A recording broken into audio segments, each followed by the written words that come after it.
হে নবী, আপনি কিয়ামত পর্যন্ত জানায় দিয়ে রাখেন, কুল হাল ইয়াস্তাউিল্লাযীনা ইয়ালামুনা ওয়াল্লাযীনা লা ইয়ালামুন। দুনিয়াতে যারা জানে আর দুনিয়াতে যারা জানে না, এই দুই দল কখনো এক হতে পারে না। এখন আপনার আমার বিবেচনায় আসতে পারে, হুজুর আমাদের এলাকায় এরকম একজন হিন্দু আছে, বেচারি এমন গণিত পারা পারে, আরেকজন লোক আছে নামাজ কালাম পড়ে না কিন্তু ফিজিক্সের বিরাট বড় মাস্তান, ফিজিক্স তার কাছে মুখস্থ। আবার এমন লোক আছে বিশাল বড় ইঞ্জিনিয়ার, স্পেসে বড় বড় রকেট পাঠায়, এরকম যোগ্যতা তার মধ্যে আছে।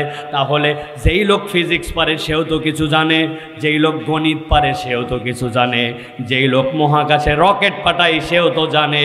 তাহলে আল্লাহ এই জায়গায় যে বলেছেন যারা জানে আর যারা জানে না, এই দুই দল সমান নয়। তাহলে এই জানার মানেটা কি? আল্লাহ রাব্বুল আলামিন নিজেই পরিষ্কার করেছেন, এই জানার মানে হচ্ছে আমি রব্বুল আলামিন তোমাকে জানাতে চাই, যেই ব্যক্তিরা দুনিয়াতে আল্লাহ চিনে, যেই ব্যক্তিরা দুনিয়াতে রসুল চিনে, যেই ব্যক্তিরা দুনিয়াতে ঈমান চিনে, আল্লাহ রসুল আর ঈমান চেনা লোক আর আল্লাহ রসুল আর ঈমান না চেনা লোক আল্লাহর কাছে কখনো সমান নয়। অজ্ঞান পাটির অনেক মানুষ দুনিয়াতে আপনি খুঁজে পাবেন, বাড়ি আছে, গাড়ি আছে, নারী আছে, টাকা আছে, পয়সা আছে, অর্থবিত্ত, ক্ষমতা, জেল জুলুম সব করতে পারে, কিন্তু তাদের কাছে আল্লাহ নাই, রসুল নাই, ঈমান নাই, ইসলাম নাই, তার প্রায়োরিটি নাই। দুনিয়ার সব আছে কিন্তু ঈমান নাই, আল্লাহর কাছে তারা পার্টিতে অজ্ঞান, ঠিক না? আরেকটা হচ্ছে সজ্ঞান, কিছুই নাই কিন্তু ঈমান আছে, ইসলাম আছে। আল্লাহ বলছেন রব্বুল আলামিনের কাছে ওই মানুষগুলা হচ্ছে পার্টিতে সজ্ঞান।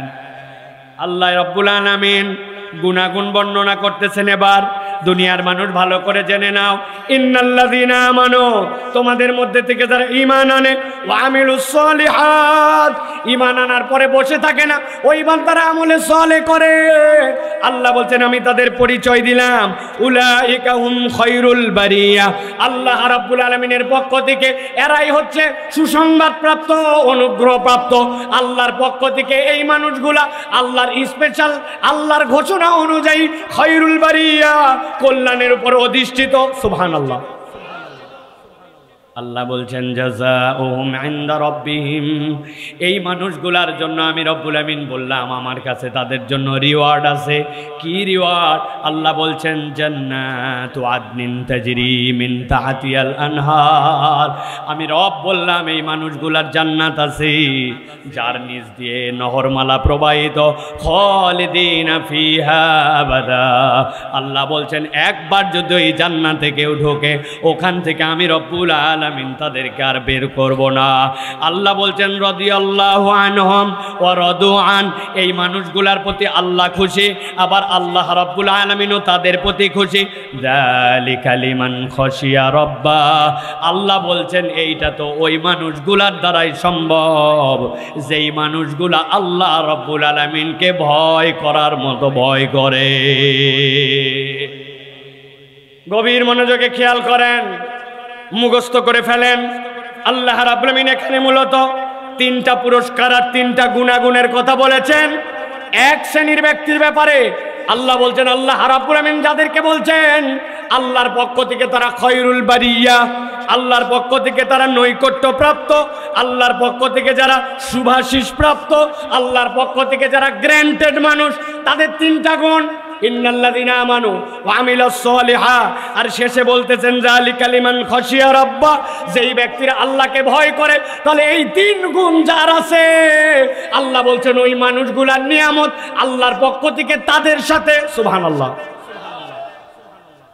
এখন দুনিয়াতে যদি আমরা যে কোনো মানুষের কাছে জিজ্ঞাসা করে ভাইজান ঈমান কি আমাদের আছে কিনা, আমরা টন টন করে উত্তর দেই হ্যাঁ ঈমানে আমাদের কোনো ঝামেলা ঝঞ্ঝট নাই, আমাদের ঈমান আছে, ঠিক না ভাই?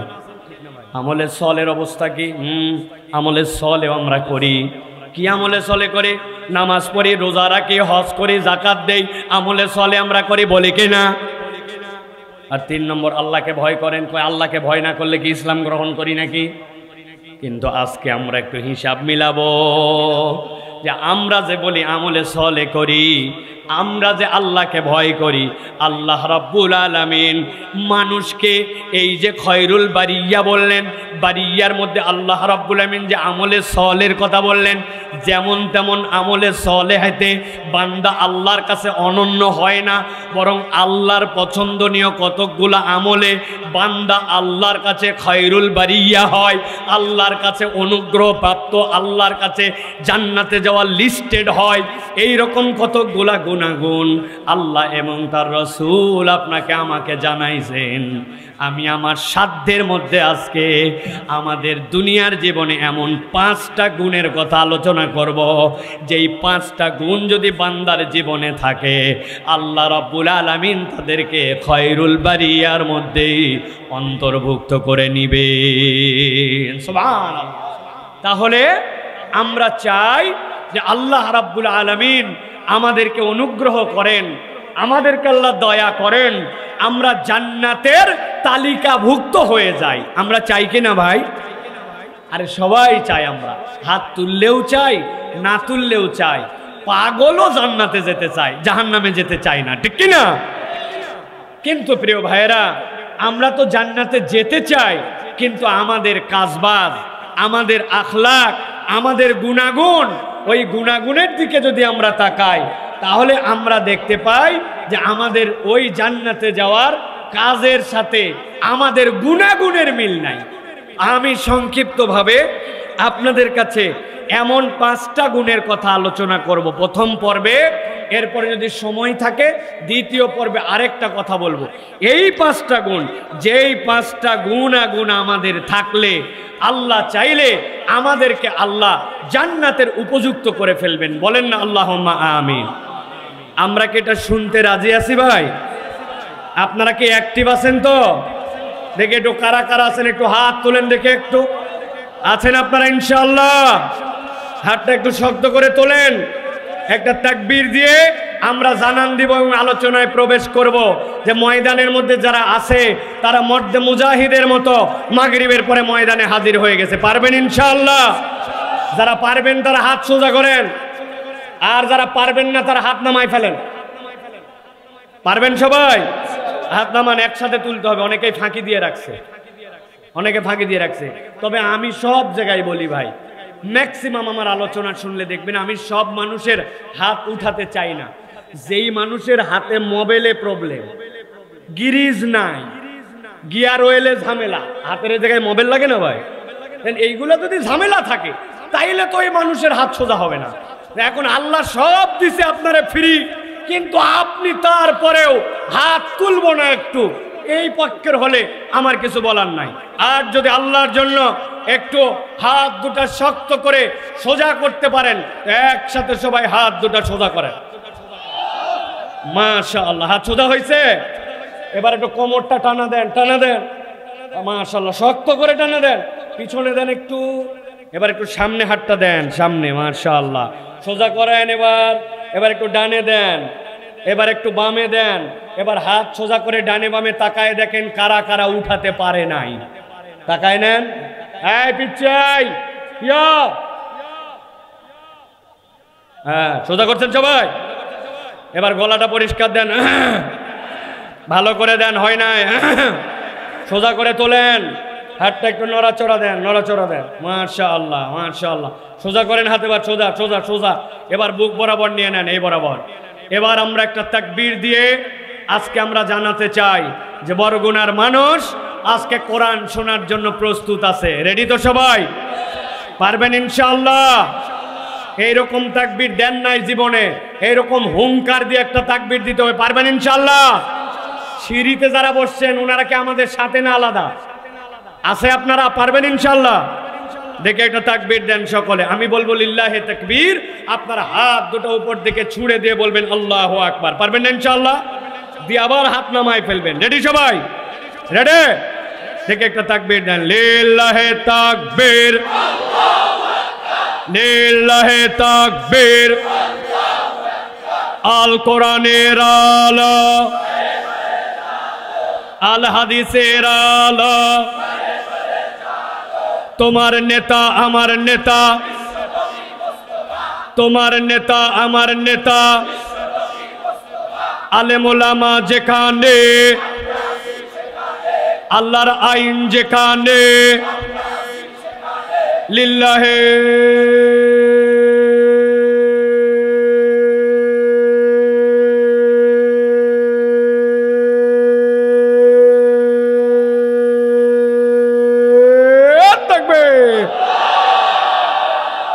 আলহামদুলিল্লাহ। হাত নামান। শয়তান আছে আর? আছে আর? আল্লাহু আকবারের স্লোগান শয়তান পছন্দ করে না, ঠিক কি না? এই জন্য বাংলাদেশেও কতক লোক, কতক পার্টি, কতক দল আল্লাহু আকবারের স্লোগান পছন্দ করে না। আল্লাহু আকবারের স্লোগান কোনো দলীয় স্লোগান নয়, কোনো পার্টির স্লোগান নয়, কোনো গোষ্ঠীর স্লোগান নয়। আল্লাহু আকবারের স্লোগান ইমানদারের স্লোগান। এই বাংলাদেশে যতদিন পর্যন্ত একজন ইমানদার বেঁচে থাকবে, এই বাংলার আকাশে আল্লাহু আকবারের স্লোগান চলতেই থাকবে, চলতেই থাকবে, চলতেই থাকবে ইনশাআল্লাহ।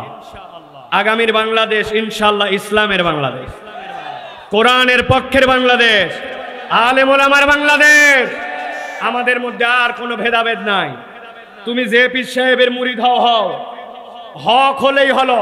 তুমি যে দল করো, ইসলামী দল করো, তুমি ইসলামী দল নাও করো, কিন্তু তুমি যদি মুসলমান হও, আল্লাহকে আল্লাহ বলে স্বীকার করো, আহলে সুন্নাত ওয়াল জামাতের আকীদা পোষণ করো, মুহাম্মদ মুস্তাফা সাল্লাল্লাহু আলাইহি ওয়াসাল্লামকে আখেরি নবী হিসেবে বিশ্বাস করো, কোরআনকে তোমার কনস্টিটিউশন মনে করো, আমরা আগামীতে সকলে এক দল, এক পথ। আমাদের দল হচ্ছে আল্লাহর দল, ঠিক কি না? রাজি তো? এইটার মধ্যে ইনজেকশন ঢুকানোর জন্য এক দল উঠে পড়ে লাগছে। তারা নানান ভাবে বিভিন্ন ছোট্ট ছোট্ট টোটা ফাটা বিষয় নিয়ে আমাদেরকে আলাদা করতে চায়। আমাদের আর আলাদা হওয়ার সুযোগ নাই। আল্লাহু আকবারের স্লোগানে আমাদেরকে এক হতে হবে, ঠিক কি না? ইনশাআল্লাহ। আমাদের এই এক হওয়াকে সবাই ভয় পায়, এই জন্য আমাদেরকে ট্যাগ দেয়, মোল্লা বলে ক্রিটিসাইজ করে, জঙ্গি বলে, নানান কথা বলে। এইটা হচ্ছে তাদের ওই কৌশল, যেটাতে আবার জাতিকে ভাগ করা যায়। ইনশাল্লাহ জাতি এখন সচেতন, জাতি ইনশাল্লাহ এক হওয়ার দিকে আমরা অগ্রগামী, ঠিক কিনা? কিসের আলিয়া আর কিসের কওমি, কিসের চরমনাই আর কিসের শর্ষিনা, কিসের জামাত আর কিসের হেফাজত। আমরা সকলে আল্লাহর সৈনিক হিসাবে আগামীর বাংলাদেশে এক ও নেক হয়ে এই দেশকে ইসলামের খেলাফত এবং আল্লাহর আইনের অধীনে আনতে চাই। এটা কি মাঠের ঠিক না মনের ঠিক? বুঝে বলেন, মুরব্বীরা বুঝে বলেন। আপনারা 50 বছর কিন্তু গাদ্দারি করছেন, সব জায়গায় ঠিক ঠিক বলছেন। যখন জায়গা মতো মারা লাগবে তখন এক বিড়ি আর এক পান খাইয়া আপনি ইমান বেচে ফেলাইছেন, ঠিক না? এই জন্য মুরব্বীদেরকে নিয়ে আমাদের বিরাট সন্দেহ আছে। ইয়াংদেরকে আমাদের একতাবদ্ধ হতে হবে। মুরব্বীদেরকে আল্লাহ পছন্দ করে না। বলবো হুজুর এত বড় কথা বললেন, পাশে দাঁড়িয়েলা মুরব্বীকে বসায় রেখে, ভাই আমার কথা না, আল্লাহ বলছেন জান্নাতে যাওয়ার পরে সবাইকে যুবক বানানো হবে। আল্লাহর যদি মুরব্বীদের অতই ভালো লাগতো, আল্লাহ বলতো সবগুলারে ঢুকাইয়া বুড়া বানানো। আল্লাহ বুড়া বানানোর কথা বলে নাই, ঠিক কিনা? আল্লাহ আমাদের মুরব্বীদের হায়াত দারাজ করে দেখ, আল্লাহ তাদের ছায়া আমাদের প্রতি দীর্ঘ করে দেখ, আল্লাহ তাদেরকে শেফা দান করো, আমাদেরকে উত্তম পরামর্শ দেওয়ার তৌফিক দেখ। তবে আমরা এখন ধাক্কায়া মুরব্বীদেরকে জান্নাতের দিকে নিতে চাই, কোনো ভেদাভেদ আর এই দেশে দেখতে চাই না, ঠিক না? বুঝেন কিন্তু ক্লিক কিন্তু নানান দিক দিয়ে দিবে, নেক্সট সুরতে ধোকা দিবে। এতদিন ধরে আমার বাপ আমার দাদা কিছুই বুঝলো না, স্যাংরা স্যাংরা আলেমরা যা বলবে তাই, তোমাকে এটা মেনে নিতে হবে, মুরব্বীদের কথা বুঝতে হবে। নেক্সট সুরতে শয়তান ধোকা মারবে, আছে না ভাই? এই জন্য প্রিয় ভাইয়েরা, কোনো ধোকাবাজির মধ্যে পা দেওয়া যাবে না। রাজি তো ইনশাআল্লাহ? তাহলে আমরা খায়রুল বারিয়া হতে চাই, আমরা আল্লাহর অনুগ্রহ প্রাপ্ত নেককারদের মধ্যে অন্তর্ভুক্ত হতে চাই, ঠিক কি না? আমি আপনাদের কাছে সাধ্যের মধ্যে 5টা গুণের কথা বলি। আমরা আমাদের আখলাক পরিবর্তন করলে ইনশাআল্লাহ আমরা এক এবং নেক হতে পারবো। বলেন না আল্লাহুম্মা আমিন। নবীজি সাল্লাল্লাহু আলাইহি সাল্লাম বলছেন, বুখারীর হাদিসের মধ্যে আসছে, নবী সাল্লাল্লাহু আলাইহি সাল্লাম বলছেন, আন-নাসু মাআদিনু খিয়ারুহুম ফিল জাহিলিয়াহ খিয়ারুহুম ফিল ইসলাম ইযা ফাকিহু। নবীজি সাল্লাল্লাহু আলাইহি সাল্লাম বলছেন, মানুষ হচ্ছে খনির মতো। খনি কি? খনি হচ্ছে আপনার সোনার খনি, খনি হচ্ছে আপনার বিভিন্ন ধরনের ম্যাঙ্গানিজ, লোহা, তামা, দস্তা। ওর মধ্যে আপনি খনির মধ্যে থেকে যেই জিনিস তোলেন, ওইটা তোলার পরে ওইটাকে পিউরিফাই করতে হয়, ওইটাকে বিভিন্ন জায়গায় ব্যবহার করতে হয়। নবীজি বলছেন মানুষ তো খনির মতো। যেই ব্যক্তিটা জাহেলি যুগেও ভালো ছিল, দেখা গেছে ইসলামের মধ্যেও ওই ব্যক্তি ভালো, যদি সে বোধ সম্পন্ন হয়। সুবহানাল্লাহ। ইদা ফাকিহু, ফাকিহু মানে কি? যার মধ্যে দ্বীনের দরদ আছে, যার মধ্যে দ্বীন পছন্দ আছে, যার মধ্যে আল্লাহ আল্লাহ রাসূলের মুহাব্বত আছে। আল্লাহ বলছেন সে সব কালেই ভালো, ওই যুগেও ভালো, এই যুগেও ভালো। সুবহানাল্লাহ বিহামদি। তাহলে নবীজি সাল্লাল্লাহু আলাইহি ওয়াসাল্লাম মানুষকে মূল্যায়ন করেছেন, মর্যাদা দিয়েছেন। মানুষকে আল্লাহ নবী সাল্লাল্লাহু আলাইহি ওয়াসাল্লাম খনির সাথে তুলনা করেছেন। এই হাদিসের আলোকে মুহাদ্দিসিনে কেরামের একটা বড় দল একটা ব্যাখ্যা করেছেন, সেটা হচ্ছে আপনার দোয়ার ক্ষেত্রে আপনি যখন কখনো যেন কার্পণ্য করবেন না। আমরা অনেক সময় দোয়া করতে কার্পণ্য করেন, আপনারা দোয়া করেন কিনা জানি না। আমি দোয়া করি, আল্লাহ স্টিভ জবস যে বেটা আছে ওইটারে তুমি একটু ইমানের উপর আনো। আল্লাহ আল্লাহ মেহেরবানি করে বিল গেটসকে ইমান দান করো। আল্লাহ আমার এলাকার যত ভ্যান চালক আছে ওই ইজি বাইক আলার আল্লাহ আজান হয়ে যায়, বাইকটা রেখে নামাজ পড়তে পারে কিন্তু নামাজ পড়ে না, ওদের অন্তরের মধ্যে হেদায়েত দান করো। আল্লাহ জেলে যেইগুলা মাছ ধরে ধরে জীবিকা নির্বাহ করে, আল্লাহ সকল জেলেদেরকে হেদায়েত দান করো। আপনি স্টিভ জবস থেকে শুরু করে নিচের জেলে পর্যন্ত, আপনার মুচি থেকে শুরু করে সচিবালয়ের সচিব পর্যন্ত, আল্লাহ নবী যেহেতু বলছেন সকলেই একটা খনির মতো, তাহলে মানুষ যদি খনি হয়, প্রত্যেক মানুষের কাজ আছে, দাম আছে, কিন্তু ইদা ফাকিহু, যদি সে দ্বীন গ্রহণ করে, ইসলাম গ্রহণ করে, তাহলে ওই মানুষটার মূল্য বেড়ে যায়। তাহলে আমাদের প্রথম দায়িত্ব হচ্ছে কাউকে দূর না ভেবে বুকে টেনে সকলের হেদায়েতের জন্য দোয়া করা এবং হেদায়েতের প্রচেষ্টা গ্রহণ করা, ঠিক কি না?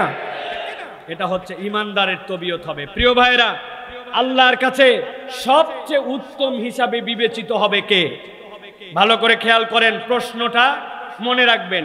আল্লাহর কাছে সবচেয়ে উত্তম হিসাবে বিবেচিত হবে কে? মসজিদের ইমাম সাহেব, ঠিক না ভাই? মুজাহিদ যে রাস্তায় মিছিল করে, তাই তো না? প্রিয় ভাইয়েরা, তাহাজ্জুদ গুজার, 12 মাস রোজা রাখে, 10-15 বার হজ করেছে, হ্যাঁ, এই মানুষগুলাও আল্লাহর কাছে উত্তম হিসাবে বিবেচিত হতে পারে। কিন্তু আল্লাহর নবী এমন একটা ইউনিক কথা বলেছেন। নবীজি বলছেন, খায়রুকুম মান ইউরজা খায়রুহু ওয়া ইউমানু শাররুহু। দুনিয়ার বুকে আল্লাহর কাছে কোন নামাজ, কোন রোজা, কোন হজ, কোন যাকাত এইগুলার দ্বারা সর্বোত্তম বিবেচিত হবে না। এইগুলার দ্বারা উত্তম বিবেচিত হবে, কিন্তু সর্বোত্তম হিসাবে বিবেচিত হবে ওই মানুষ যেই মানুষের দ্বারা মানুষের কল্যাণ হয়, যেই মানুষের দ্বারা মানুষের কোনো ক্ষতি হওয়ার সম্ভাবনা নাই, মানুষ যার কাছ থেকে নিরাপদ, মানুষ যার কাছ থেকে কল্যাণ প্রত্যাশা করে, আল্লাহ নবী বলছেন সেই ব্যক্তিটাই আল্লাহর কাছে সর্বোত্তম। সুবহানাল্লাহ। একজন লোক আমার কাছে আসছে, ভাই আমি বড় বিপদে পড়ছি, ভাই আমি অমুক জায়গায় টাকা হাওলাত দিছিলাম, টাকাটা আর কেউ দিচ্ছে না, আপনার ক্ষমতা নাই, পাওয়ার নাই, ওই টাকা উদ্ধার করে দিবেন, অথবা বলবেন যাক ওই মারে দিছে আমার এত টাকা আছে, ধর তোকে টাকা দিয়ে দিলাম ভাই, চিন্তা করিস না। এগুলো কিচ্ছু আমার নাই, নাই ক্ষমতা, নাই পাওয়ার, নাই কিচ্ছু। কিন্তু আপনার মধ্যে কি যোগ্যতা আছে?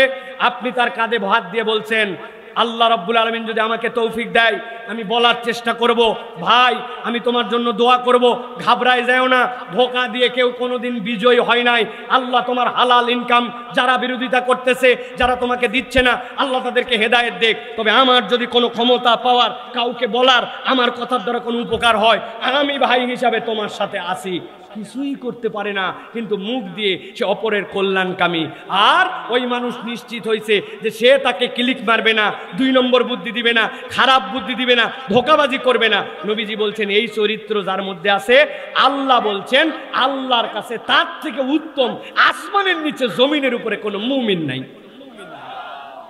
একই সাথে নবীজি বলছেন ওয়া শাররুকুম মান লা ইউরজা খায়রুহু ওয়া লা ইউমানু শাররুহু, আর দুনিয়ার সবচেয়ে খারাপ সে যার কাছ থেকে কোনো কল্যাণ প্রত্যাশা করা যায় না। মানুষকে সে কেমনে কৌশলে বিপদে ফেলবে, এইটাই হচ্ছে তার একমাত্র টার্গেট। এর থেকে নিকৃষ্ট আল্লাহর জমিনে আর কোনো মানুষ নেই। চোররে বল চুরি কর, গৃহস্থলে বল সাবধান হ, এরকম ক্লিকবাজ মানুষ আপনাদের এলাকায় আছে ভাই? আছে ভাই? বললে তুই এত বড় একটা ব্যক্তিত্বশীল মানুষ, ওই লোক তোর পিছনে এই কথা বললো, তোর কিসের হ্যাডাম, কিসের ক্ষমতা, তুই একটা কিছু দেখাতেই পারলি না। ক্লিক দিয়ে দিছে ওর মধ্যে, ওই লোক উত্তেজিত, আর যার ব্যাপারে ক্লিক দিছে ওরে যায় বলছে ভাই ওই লোক তো দেখলাম তোমার প্রতি কঠিন উত্তেজিত, ওই লোকের কথাবার্তা তোমার ব্যাপারে পজিটিভ না, তুমি বারবার তাকে বলতেছো ভালো মানুষ, আমি চিনি, আমার সামনে তোমার ব্যাপারে এই কথা বললো, এদিকে এক কথা ওদিকে এক কথা, গন্ডগোল লেগে গেছে। আছে ভাই? আছে ভাই? এমনকি পরিবার পর্যন্ত নষ্ট করে। আপনাদের এলাকায় আছে কিনা? ঢাকার দিকে আছে, মহিলার কাছে যায় বলছে ভাবি আল্লাহ আপনার যে সুন্দর বানাইছে, যে পরিবারের মহিলা আপনি, এইরকম একটু অপদার্থের সাথে আপনার সংসার করা লাগবে, রাখেন, কত ছেলে আপনার জন্য আছে, ওরে তালাক মারেন। আছে না ভাই? আবার ছেলেরে বলে শুনলাম ভাবি আপনার কথা শুনতে চায় না। আল্লাহু আকবার। আপনার না আছে চাকরির অভাব, না আছে চেহারার অভাব, না এমন কি বয়স হয়েছে, কত মহিলা আপনার পিছে সিরিয়াল লাগাবে, এই কম বক্তব্য বিদায় করেন। উনি ক্লিক দিয়া এটা ফেতনা লাগাই দিছে। আছে কিনা? নবীজি সাল্লাল্লাহু আলাইহি সাল্লাম বলছেন আল্লাহর দুনিয়ায় এর থেকে খারাপ আর কোনো মানুষ হতে পারে না। প্রিয় ভাইরা, এই জন্য আমি আপনাদের কাছে বলতে চাই যে উত্তম আখলাকের যে বর্ণনা, যেই কারণে আল্লাহর কাছে আমরা খায়রুল বারিয়ার মধ্যে অন্তর্ভুক্ত হব, আমি আপনাদের কাছে ধারাবাহিক 5টা গুণের কথা বলবো। এর 1 নম্বর হচ্ছে ওই মানুষটাই আল্লাহর কাছে উত্তম হিসাবে বিবেচিত হয় যেই মানুষটা কোনো সম্পর্ক বা পরিচয় ছাড়াই অপর ভাইয়ের কল্যাণ করার মানসিকতা রাখে। ভালো করে বোঝেন কথা। আপনার সাথে আমার পরিচয় আছে, আব্দুল্লাহ সাইফুল্লাহ ভাইকে 5 জন লোক চেনে, দেখলে আপনার একটু খাতির করতে মন চায়, দেখলে একটু মনে হয় ভাইরে সালাম কালাম দেই, একটু সুযোগ পাইলে একটা পান খাওয়াই, সুযোগ পাইলে একটুখানি ভাইরে একটুখানি মুসাফা করি, সুযোগ পাইলে তার একটু কল্যাণ করি। চেনেন আপনি, এই জন্য আপনি এই ব্যবহার করেন। কিন্তু যার সাথে কোনো সম্পর্ক নাই, যাকে চেনেন না, যার সাথে আপনার স্বার্থের কোনো সম্পর্ক নাই, না দেওয়া না নেওয়া, ওই মানুষের জন্য কল্যাণকামী হওয়া এত সোজা নয়।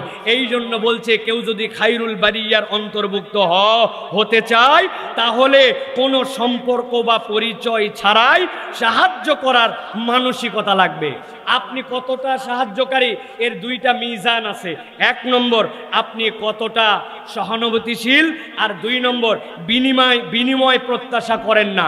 আপনি যদি বিনিময় প্রত্যাশা না করেন আর দিলটা যদি আপনার সহানুভূতিশীল হয় তাহলে আপনি মানুষের পরিচয় ছাড়াই তার কল্যাণে নিজেকে নিয়োজিত করতে পারবেন।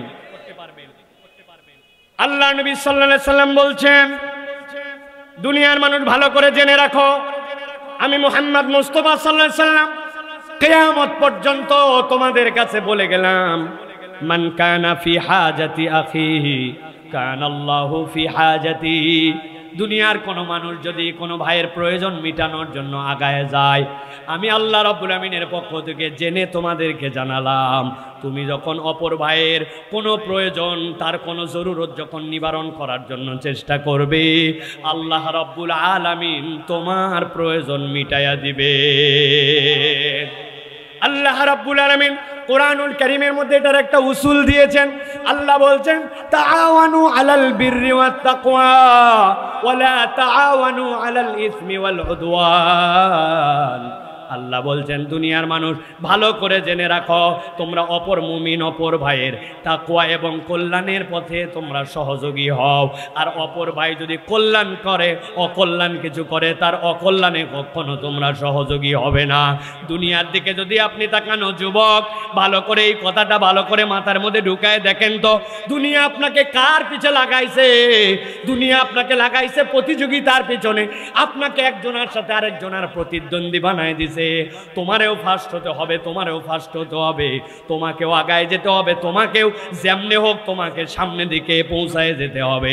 দুনিয়া আপনাকে প্রতিদ্বন্দ্বিতায় লাগাইছে, দুনিয়া আপনাকে প্রতিযোগিতায় লাগাইছে, কিন্তু ইসলাম বলছে ইসলাম তোমাকে প্রতিযোগিতায় লাগায় নাই, ইসলাম তোমাকে সহযোগিতায় লাগাইছে।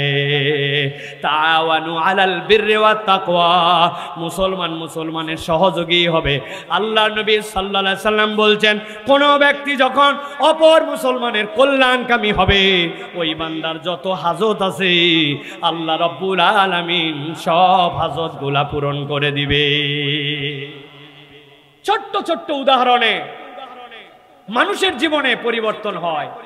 আমি আমার জীবনের দু একটা কথা বলি আপনাদের কাছে, দেখেন আপনারা কখনো এটা মনেই করেন নাই এটা আবার মানুষের কল্যাণ হতে পারে। মক্কা শরীফে গেছি, আরাফাতের ময়দানে হাইরে বাথরুমের সিরিয়াল, যারা হজে গেছেন আপনারা জানবেন, ঠিক না ভাই? আল্লাহ অনেকবার নিয়ে গেছেন আল্লাহর দয়ায়। হাইরে বাথরুমের সিরিয়াল। এখন আমি ইয়াং একটা মানুষ, আমি বাথরুমের সিরিয়াল 3 জনের পিছনে 10 জন, এই 2 জন পার হয়েছে, আমি তারপরে চলে যাব, আমিও 10 মিনিট দাঁড়ায় আছি, কিন্তু পিছনে একজন মুরব্বী মানুষ আছে, আমি বুঝতেছি আমার বাথরুম চাপছে, কিন্তু আমি আরো 5 মিনিট এইটারে ঠেকায় রাখতে পারবো, কিন্তু পিছনের মুরব্বীর মনে হয় 5 মিনিট এলোমেলো হয়ে যেতে পারে। আমি মুরব্বীকে বলছি, বাবা রে যান, আপনি সামনে চলে যান। বিশ্বাস করেন ওই ক্ষেত্রে আপনি এইটাকে সহযোগিতা মনে নাও হতে পারে, আপনি মনে করতে পারেন আমি সিরিয়ালেই তো আমি এই জায়গায় আসছি, কিন্তু ওই মানুষটাকে যে একটু অগ্রগামী করে দিছেন। আমার হজে এইরকম এমন এমন নিয়ামত আল্লাহ আমাকে মিলাই দিছেন, এমন এমন বিপদ থেকে আল্লাহ আমাকে উদ্ধার করে দিছেন, এমন এমন জায়গায় আল্লাহ আমাকে পৌঁছায় দিছেন যে আমি দেখছি নিশ্চয় আমার হয়তো নেক উদ্দেশ্য আল্লাহকে সন্তুষ্ট করার জন্য ছিল, যে আমার ভাইয়ের একটা হাজত আমি আমার সাধ্যের মধ্যে আছে আমি তাকে পূরণ করে দিছি, আল্লাহ আমার হাজত পূরণ করে দিছে। আমি আল্লাহর কাছে দোয়া করছি, আল্লাহ নবীজির সময় কাবা ফাঁকা ফাঁকা ছিল, রাসূলুল্লাহ সাল্লাল্লাহু আলাইহি ওয়াসাল্লাম প্রত্যেকবার খানায় কাবায় ওই হজরে আসওয়াদ চুমু দিয়ে দিয়া নবী করিম সাল্লাল্লাহু আলাইহি ওয়াসাল্লাম তওয়াফ করছেন। আমাদের সময় ব্যাপক ভিড়, আমি কি জীবনে একবার ওই হজরে আসওয়াদে চুমা দিয়ে দিয়া তওয়াফ করতে পারবো না?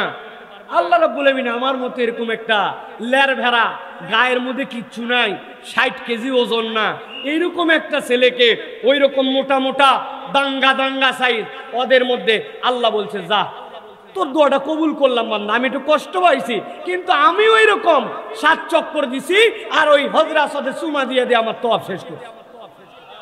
এটা কোনোদিন কোথাও বলি নাই, কিন্তু আপনাদেরকে ইন্সপাইরেশনের জন্য বললাম। আপনি আপনার ভাইয়ের কল্যাণকামী চিন্তা করে দেখেন, আল্লাহ আপনার হাজতগুলা পূরণ করে দিবেন ইনশাআল্লাহ। কিন্তু আমরা আমাদের ভাইয়ের কল্যাণকামী চিন্তা অনেক সময় করি না। একটা হাদিস বলবো আপনার কাছে, এই হাদিসটা মুখস্থ রাখতে হবে। নবী করিম সাল্লাল্লাহু আলাইহি সাল্লাম বলছেন, উনসুর আখাকা যালিমান আও মাজলুমান। এই মুসলমান, তুমি তোমার ভাইকে 2 অবস্থাতে হেল্প করবা, যখন সে মজলুম হয় তখনও হেল্প করবা, আবার যখন সে জালেম হয় তখনও হেল্প করবা। বুঝছেন কিছু? যখন সে অত্যাচারিত তখনও হেল্প করো, আবার যখন সে অত্যাচার করতেছে তখনও সহযোগিতা করো। কি আশ্চর্য কথা! ফাকালা রাজুলুন ইয়া রাসূলুল্লাহি আনসুরুহু মাজলুমান। আপনি যে বলছেন যখন সে মাজলুম হবে, সে বিপদে পড়ছে, অপরে অন্যায় করতেছে, আমি তো তাকে সহযোগিতা করবই, কিন্তু ইয়া রাসূলুল্লাহ ফাকাইফা আনসুরুহু যালিমান, কিন্তু আমার ভাই জুলুম করে, সে একে তো অপরাধ করতেছে, আমি আবার জলেমে সহযোগিতা করব কেমনে? আপনি দেখছেন একজন লোক অন্যায় ভাবে একজনকে রাম ধোলাই দিচ্ছে, আপনি বলছেন ভাই তোর মনে হয় মারার জন্য যে লাঠি নিছিস ওই লাঠিটা ভালো হয় নাই, আমার কাছে একটা মোটা লাঠি আছে, তুই মোটাটা দিয়ে বসা। তাই বলবো? ইয়া রাসূলুল্লাহ, আমি আমার ভাই যখন মজলুম তখন হেল্প করব বুঝলাম, কিন্তু জালেমকে কেমনে হেল্প করব? নবী করিম সাল্লাল্লাহু আলাইহি ওয়াসাল্লাম মুস্কি হেসে দিয়েছেন, দিয়ে বললেন, ফাকালা তামনাউহু মিনাজ জুলমি ফাযালিকা নাসরুকা ইয়া। ওই ভাই জুলুম করে আর তুমি দেখে দেখে চলে গেছো না, তুমি ওভারলুক করতে পারবে না, তার জুলুম থেকে তুমি তাকে নিবারণ করার জন্য চেষ্টা করো না, তুমি অন্যায় করতে পারো না, তুমি মিথ্যা সাক্ষী দিতে পারো না, তুমি অপরের জমির আল কাটতেছো, এটা করতে পারো না, তুমি অপরের ঘের থেকে কাটে পানি বাড়ি করে নিচ্ছ, এটা করতে পারো না, তুমি মিথ্যা কথা বলতেছো আমি জানি, জেনে বুঝে ধোকা দিচ্ছ, এটা করতে পারো না। সে যে জুলুম করে ওই জুলুম থেকে প্রতিহত করাই ওই ভাইয়ের জন্য সহযোগিতা করা। সুবহানাল্লাহ। আমাদের সমাজ থেকে আমল উঠে গেছে ভাই। আমরা একটা বড় ডায়লগ বানাইছি, নিজে বাঁচলে বাপের নাম। আপনাদের এলাকায় আছে এই ডায়লগ? ওরে বাপরে, কি সাংঘাতিক অন ইসলামিক কথা। আল্লাহ বলছেন কুনতুম খয়রা উম্মাহ উখরিজাত লিন-নাস। বেটা, তোর সম্মান মর্যাদাই তো অপরের কল্যাণের সাথে জড়িত। আর তুমি কেমনে ফুটানি মারে বলো যে নিজে বাঁচলে বাপের নাম, নিজে বাঁচলে বাপের নাম? এটা ইসলামিক কোনো থট নয়। তাহলে আমরা কখনো জালেম হব না, এবং আমরা কেউ জুলুম করলে চোখ বুজে সহ্যও করব না, আমরা জুলুম থেকে তাদেরকে ঠেকাবো। রাজি আছেন তো ইনশাআল্লাহ? রাজি আছেন ইনশাআল্লাহ? প্রিয় ভাইরা, তাহলে 1 নম্বর, বিনা স্বার্থে, চিনি না, অপরিচিত, কিন্তু তাকে আমরা সাহায্য করব, সহযোগিতা করব, এই মানসিকতা যদি নেই, আল্লাহ আমাদেরকে খয়রুল বারিয়া, উত্তমদের অন্তর্ভুক্ত করে নেবেন। বলেন আল্লাহুম্মা আমিন। 2 নম্বরে,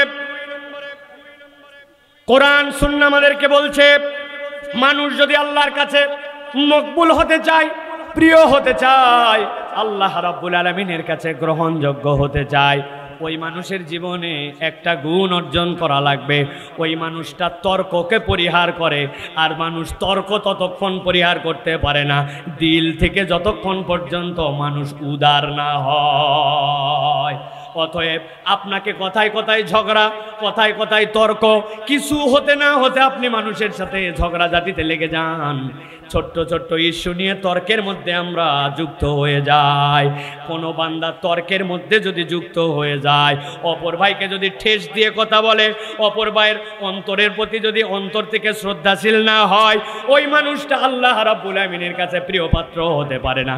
দুনিয়ায় তার নাম হয়তো হতে পারে বিরাট বড় যুক্তিবিদ, বিরাট বড় তর্কবাগীশ, বিরাট বড়, তার কথার সাথে কেউ পারে না, মুখর তুখর, কিন্তু আল্লাহর কাছে তার মর্যাদা নাই। এই জন্য আল্লাহর কাছে মর্যাদাশীল মানুষে বিনা কারণে তর্ক করে না, আর অন্তর থেকে মানুষের প্রতি উদারতা লালন করে। নবীজি সাল্লাল্লাহু আলাইহি সাল্লাম বলছেন, ইন্না আমিনান নাসি আলাইয়া ফি সুহবাতিহি ওয়া মালিহি আবা বকরিন। আমি জানালাম তোমাদের কাছে এই পৃথিবীতে যত মানুষ এসেছে, মুহাম্মদ সাল্লাল্লাহু আলাইহি সাল্লাম বলছেন আমার উম্মতের মধ্যে আবু বকর রাদিয়াল্লাহু তাআলা আনহু থেকে নবী সাক্ষ্য দিচ্ছেন বিশ্বস্ত এবং বন্ধুত্বের দিক দিয়ে আর কোনো মানুষ দুনিয়াতে আসতে পারে না। আবু বকর রাদিয়াল্লাহু তাআলা আনহুর তার নেচার ছিল কখনো মানুষের সাথে যেচে পড়ে তর্ক করতেন না, আর মানুষের জন্য বিশ্বস্ত তিনি ছিলেন। আল্লাহ রাব্বুল আলামিন নবীজি সাল্লাল্লাহু আলাইহি ওয়াসাল্লামকে এই জন্য আবু বকর রাদিয়াল্লাহু তাআলা আনহুকে ওই গারে হেরার সাথে, ওই আল্লাহ নবী সাল্লাল্লাহু আলাইহি ওয়াসাল্লামের সাথে ওই গারে সৌরের সাথী পর্যন্ত আল্লাহ নবীকে তার সাথে বানায় দিয়েছিলেন। আল্লাহ রাব্বুল আলামিন নবীকে দিয়ে বলছেন, এই জন্য দুনিয়ার মানুষ জেনে রাখো, মা দাল্লা কওমুন বাদা হুদান, দুনিয়ার বুকে যত কওম এসেছে, যত জাতি গোষ্ঠী এসেছে, হেদায়েত প্রাপ্ত হওয়ার পরেও তারা হেদায়েত থেকে বিচ্যুত হয়ে গেছে, পথহারা হয়ে গেছে। কানু আলাইহি ইল্লা উলুল জাদাল। আল্লাহ নবী সাল্লাল্লাহু আলাইহি সাল্লাম বলছেন ওই মানুষগুলার বদ অভ্যাস ছিল, কানু আলাইহি ইল্লা উতুল জাদাল, তারা ঝগড়াঝাটিতে লিপ্ত হয়ে গেছে। হেদায়েত পাওয়ার পরেও ওই মানুষগুলা দুনিয়ার থেকে গোমরা হয়ে যাওয়ার অন্যতম কারণ তারা টোটা ফাটা বিষয় নিয়ে ঝগড়াঝাটিতে লিপ্ত হয়ে যেত। আমাদের সমাজে এখন তর্ক করা, ঝগড়া করা, এইটা মহামারী আকারে ছড়ায় পড়ছে, ঠিক না? এখন আবার ডিজিটাল ঝগড়া হয়েছে, ডিজিটাল প্ল্যাটফর্মের ঝগড়া। একজন একটা পোস্ট করছে, আপনি তার কাউন্টার দিছেন, কাউন্টারে আবার তার কমেন্টের ভিতরে ফলোয়ারদের মধ্যে ঝগড়া লেগে গেছে, আছে কিনা ভাই? দিনদার নেককার ফলোয়ার বাহিরে গালি দেয় না, কিন্তু কমেন্টের মধ্যে যাই লেখছে, আপনার মতো শুয়োরের বাচ্চা আল্লাহর জমিনের নিচে একটাও দেখি নাই। চিন্তা করছে, আহা, নাউজুবিল্লাহ বলছেন আপনি? নাউজুবিল্লাহ তো বলে না, এটা তো লেখছে, মুখ দিয়ে তো বলে নাই, ও মনেই করে নাই যে এটা গালি হতে পারে, ঠিক কিনা? আমি বহু জায়গায় এইটা কথা বলি ভাই, আমাদের মুখগুলা এই জন্য তর্ক আর এই ঝগড়া, এইটার থেকে আমাদেরকে বাঁচার জন্য সর্বোত্তকরণে চেষ্টা করতে হবে। আল্লাহর প্রিয় পাত্র তারা, দুনিয়ার বুকে ঝগড়া করে না যারা। বলেন আল্লাহর প্রিয় পাত্র কারা? আরেকবার বলেন আল্লাহর প্রিয় পাত্র কারা? ও আমার মা বোনেরা, পুরুষরা তো এখানে চলে আসছে, অনেকগুলা মা বোনেরা আছে, এরা যদি ঝগড়া প্রতিযোগিতায় যেত তাহলে বরগুনাকে চ্যাম্পিয়ন করতে পারত। আছে কিনা ভাই? বিনা কারণে তারা শুধু ঝগড়াঝাটি করে। মহিলারা, পুরুষরা, কারো আমাদের এই ঝগড়াঝাটিতে লিপ্ত হওয়া যাবে না। ওই বললাম, দিল যদি উদার না হয় তাহলে ওই ঝগড়া কিন্তু আপনার মধ্যে আসবে। স্বামী একটা লিস্ট ধরায় দিছে, 22টা আইটেম। কয়টা? 23টা আইটেম সব আনছে বেচারি, কিন্তু ওই দিন নারিকেলের তেল লিখে দিছিল, মাথায় দেওয়া নারিকেলের তেল আনতে বেচারির মনে নাই। আল্লাহর কাম, বাজারের সব পাইছে, মহিলা নারিকেলের তেল পায় নাই। স্বামীকে বলছে 22 বছর সংসার করে কিছুই পাইলাম না। আছে কিনা ভাই? 22 বছরের সংসার, এক নারিকেলের তেলের বোতলে উদাও। এরকম মহিলা আছে না ভাই? কথায় কথায় সব সময় টেম্পো গরম হয়, কথায় কথায় খালি ঝগড়ার মানসিকতা। পুরুষরা আবার খুব খুশি হয় মহিলাদের বিপক্ষে বললে। কিন্তু এরকম কতকগুলা পুরুষ আছে, বাহিরে দেখলে মনে হবে উরি বাবারে, এত বন্ধু বৎসল, এত হাসি খুশি কথা বলে, ভাই ভাই, দাঁত ছাড়া উনার কোনো কথাই নাই। বাড়িতে গেলেই উনার চেহারাটা মনে হয় দাজ্জালের রূপ ধারণ করে। আছে কিনা? নিজের ওয়াইফ, নিজের গর্ভধারিণী সন্তানের মা, অথচ এক কথায় দুই কথায় তারা গালি দিয়ে বলে ময়াকার গয়ে দীর্ঘই। বানান করে দিব? বানান পারেন তো এটা নাকি? ময়াকার গয়ে রস্যই বা দীর্ঘের বানান জানেন আপনারা? এই এলাকায় কিরকম গালি দেওয়া হয়? প্রিয় ভাইয়েরা, আপনি খয়রুল বারিয়া হয়ে গেছেন মনে করতেছেন। হ্যাঁ, মসজিদ থেকে নামাজ পড়ে চলে আসলাম, ফকির একটা আসছিল, হাতে দান করে দিলাম। মসজিদের কৌটা সামনে দেখেছিল, ওইখানেও পয়সা দিয়ে দিছি, মাহফিলেও স্লোগান দিয়ে আসছি। কিন্তু আপনি আপনার স্ত্রীর সাথে আচরণে ভালো না, আপনার পরিবারের কাছে আচরণে ভালো না। আল্লাহর নবী বলছেন তুমি আল্লাহর কাছে এখনো ভালো মানুষ হতে পারো নাই। অতএব প্রিয় ভাইয়েরা, একটু বুঝে সুঝে ঠিক বলেন। এখানে যারা ঠিক বলছে বেশিরভাগ বিয়াইত্তা লোকেরা ঠিক বলে নাই, কারণ ওনাদের মধ্যে এটা ঝামেলা আছে, ঠিক কিনা? আল্লাহ আমাদেরকে বোঝার তৌফিক দান করো। তর্ক যদি পরিহার করি কি লাভ হবে? আল্লাহ নবী সাল্লাল্লাহু আলাইহি সাল্লাম বলছেন, আনা যাঈমুম বিবাইতি ফি রাবাদিল জান্নাহ। দুনিয়ার মানুষ জেনে রাখো, এই যে আল্লাহ জান্নাত সৃষ্টি করবেন, ওই জান্নাতের ভিতরে মানুষকে আল্লাহ ঢুকাবেন। আমি মুহাম্মদ সাল্লাল্লাহু আলাইহি সাল্লাম জামিনদার হলাম। জামিনদার মানে কি? জামিনদার মানে সহজ কথা নয়। একজন বলছে ভাই 1 লাখ টাকা আমাকে হাওলাত দেন একটু। বলছে 1 লাখ টাকা হাওলাত দিতে পারি, একজন জামিনদার নিয়ে আসো। উনি সাথে সাথে উনার এক বন্ধুকে নিয়ে আসে, এই যে আমার বন্ধু, 1 লাখ টাকা আগামী শুক্রবারে তোমাকে ব্যাক করব, যদি না দিতে পারো, যদি না দিতে পারি তাহলে আমি জামিন হলাম, পরে টাকা দেওয়া লাগবে না, আমি টাকাটা তোমারে দিয়ে দিব। ওইটাকে বলে প্রকৃত জাইম, জামিনদার। আল্লাহ নবী বলছেন আনা জাইমুম বিবাইতি ফি রাবাদিল জান্নাহ। আমি মুহাম্মদ মুস্তাফা সাল্লাল্লাহু আলাইহি ওয়াসাল্লাম জামিনদার হলাম তোমার জন্য। আমি নবী জান্নাতে ঢুকবো না যতক্ষণ পর্যন্ত জান্নাতের মধ্যদেশে তোমার জন্য একটা ব্যবস্থা করতে পারবো না। তবে যাত্রার জন্য আমি ব্যবস্থা করব না। নবী বলছেন লিমান তারাকাল মিরা ওয়া ইন মুহিক্কা। ওই ব্যক্তি হক, ওই ব্যক্তির যুক্তি সত্য, ওই ব্যক্তি যদি তর্ক করে জিতে যাবে এইটা জানার পরেও সে তর্ক বাদ দেয়, তর্ক করে না, তর্ক পরিহার করে, ওই মানুষের সাথে ঝগড়াঝাটিতে লিপ্ত হয় না। ওই লোকের যুক্তি সত্য, ওই লোক যদি তর্ক করে ওই বেচারি উত্তর দিয়ে কুলাতে পারবে না, কিন্তু তারপরেও আল্লাহর দিকে তাকায়া আল্লাহর জন্য ওই ব্যক্তি তর্ক যদি পরিহার করে, নবী বললেন আমি জামিনদার হলাম, আমি তোমাকে জান্নাতের মধ্যদেশে একটা ঘর পাওয়ায়া দিব। সুবহানাল্লাহি বিহামদি। নবী বলছেন তোমার যুক্তি ঠিক বেটা, কিচ্ছু জানিস না, আমার কাছে সব প্রমাণ আছে, কিন্তু ঝগড়া যেটা লাগবে, এই ঝগড়ায় কাটাকাটি হবে, গালাগালি হবে, শত্রুতা তৈরি হবে, থাক আমার নবী বলছেন তো আমি বাদ দিয়ে দিলাম, আমি তর্ক করলাম না। আল্লাহ নবী বলছেন জান্নাতের মাঝ দেশে আমি তোমার জন্য একটা জান্নাতের জামিন হলাম, তোরে জান্নাতে আগে ঢুকাবো, তারপরে আমি মুহাম্মদ সাল্লাল্লাহু আলাইহি ওয়াসাল্লাম ঢুকবো। সুবহানাল্লাহ। নবীজি বলছেন আর আমি তোমাদের কাছে আরেকটা জান্নাতের জামিন হতে চাই। ওয়া বিবাইতিন ফি আলাল জান্নাহ লিমান হাসুনা খুলুকু, জান্নাতের যে উচ্চ জায়গা আছে যার উপরে আর জান্নাতের কোনো মর্যাদার প্লেস নাই, আমি তোমাদের জন্য ওই উচ্চ মর্যাদার প্লেসে হাত ধরে নিয়ে যায় বসায়া, তারপরে আমি আমার জান্নাতের ঘরে যাব। তুমি যদি একটা গুণ অর্জন করতে পারো আমার উম্মত, আল্লাহ নবী বলছেন ওই গুণটা হচ্ছে হাসুনা খুলুকু, তার আচরণটা, তার স্বভাবটা, তার ব্যবহারটা বড় সুন্দর। যার ব্যবহার সুন্দর আল্লাহ নবী তাকে জান্নাতের উচ্চ দেশে আসন ব্যবস্থা করে দিবেন। সুবহানাল্লাহ। প্রিয় ভাইরা, মুসলমানরা তরবারি ব্যবহার করেছে, প্রয়োজন হলে মুসলমানরা যুদ্ধ করেছে, কিন্তু ইসলাম পুরা পৃথিবীতে তরবারির জোরে প্রতিষ্ঠিত হয় নাই। ইসলাম পুরা পৃথিবীতে আখলাকের জোরে প্রতিষ্ঠিত হয়েছে, আদর্শের জোরে প্রতিষ্ঠিত হয়েছে। আমাদের অবাক লাগে আজকের পৃথিবীতে মুসলমানদেরকে খ্রিস্টানরা অবাক করা প্রশ্ন করে। কি প্রশ্ন করে? আমি আপনাদের কাছে এই গল্পটা বলে জানিয়ে রাখতে চাই। অস্ট্রেলিয়াতে এক লোক তার বর্ণনা দিয়েছেন যে আমি একজন ট্যাক্সি ড্রাইভার ছিলাম, তো আমার একটা অভ্যাস ছিল মুসলমান হিসাবে যাকে তাকে দেখলেই সালাম দিয়ে দেই। তো একদিন এক লোক আমাকে ট্যাক্সি কল করেছে, আমি ট্যাক্সিতে যেই যাত্রী উঠবো ওঠার সময় আসসালামু আলাইকুম বলে ফেলছি। বলে ফেলার পরে বুঝছি এই লোক তো মুসলমান না। ওই লোক গুড মর্নিং বলছে। বলার পরে ওই লোক বলছে যে তুমি আমাকে কি সম্বোধন করলে? বলে sorry sir, this is a greeting of ইসলাম।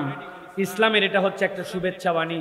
প্রথম দেখা হলে ইসলাম আমাদেরকে বলে আসসালামু আলাইকুম বলতে। সরি স্যার, আমি বুঝতে পারি নাই, আমি একজন মুসলমান, আপনাকে এটা বলে ফেলছি। বলছে what's the meaning of that আসসালামু আলাইকুম? এটার মানে কি? তো বলছে আসসালামু আলাইকুম মানে হচ্ছে peace be upon to you, তোমার প্রতি শান্তি বর্ষিত হোক। ওই লোক সাথে সাথে বলছে যে তুমি কিভাবে জানো যে আমার বাপ মারা গেছে? ওই লোক বলছে কি সাংঘাতিক কথা স্যার, এইটা আবার কি কাইন্ড অফ আপনার প্রশ্ন? আমি কেমন করে জানবো? How can I know that your father died yesterday night? আমি তো এটা জানি না স্যার। বলছে গিভ ইউর নাম্বার। মুসলমানদের ব্যাপারে আমার সব সময় সন্দেহ হয়। ট্যাক্সিতে নাম্বার থাকে, স্ক্যান করে ওই লোক নিয়ে চলে গেছে। এই লোক যেই লোক সালাম দিছে ও চিন্তা করছে আল্লাহ কেইসা সকালবেলা একটা ফাও বিপদে পড়লাম, না বুঝে একজনের সালাম দিয়া এখন বলে আর বাপ মরছে, আল্লাহ জানে কে না কারে ওর বাপরে মারছে, আমারে কি সন্দেহ হই করলো কিনা? খবর নাই, খবর নাই। ওই লোক বলছেন 3 মাস পরে তার কাছে একটা কল আসছে। ফোন করে একজন বলেছে যে ভাই অমুক দিন তোমার ট্যাক্সিতে উঠেছিলাম, তোমার ওই সালাম এবং সালামের অর্থ ওইটা তুমি আমাকে বলেছিলা। এরপরে মুসলমানদের ব্যাপারে আমার নানান ধরনের ধারণা ছিল, কিন্তু এরপরের থেকে আমার একটা শুধু অনুভব হয়েছে, তুমি বলছো আসসালামু আলাইকুম রহমতুল্লাহ, আপনার প্রতি শান্তি হোক আর আপনার প্রতি আল্লাহর দয়া হোক। বিশ্বাস করো ওই রাত্রে আমার বাপ বাড়িতে মারা গেছিল। আমি আমার বাপ মারা যাওয়ার পরে বড় পেরেশানিতে ছিলাম। আশপাশের মানুষজন যে যার কাজের মধ্যে ব্যস্ত। সকালবেলা যখন আমি ফ্ল্যাট খুলেছি, খোলার পরে আমার ফ্ল্যাটের যে দারোয়ান থাকে ওই দারোয়ান আমাকে বলছে গুড মর্নিং স্যার। আমার মনে হলো ওর গালের মধ্যে ঠাডায় এক থাপ্পড় দেই, ব্যাককল, গত রাত্রে মরছে আমার বাপ আর তুই বলিস আমাকে গুড মর্নিং।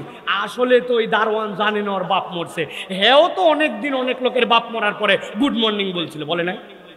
নিচে যখন নামছি, নামার পরে আমার যখন লিফটম্যান নিচের দারোয়ান, ওই নিচের দারোয়ান আমাকে দেখে আবার দাঁড়ায় বলছে গুড মর্নিং স্যার। সাথে সাথে আমার মনের মধ্যে কষ্ট, যে বলে কি আমার বাপ মরছে আর আমারে বলে গুড মর্নিং। আমার তো এই কষ্টে আর দুঃখে বুক ফেটে যায়। কিন্তু তোমার যখন আমি ওই ট্যাক্সিতে উঠেছি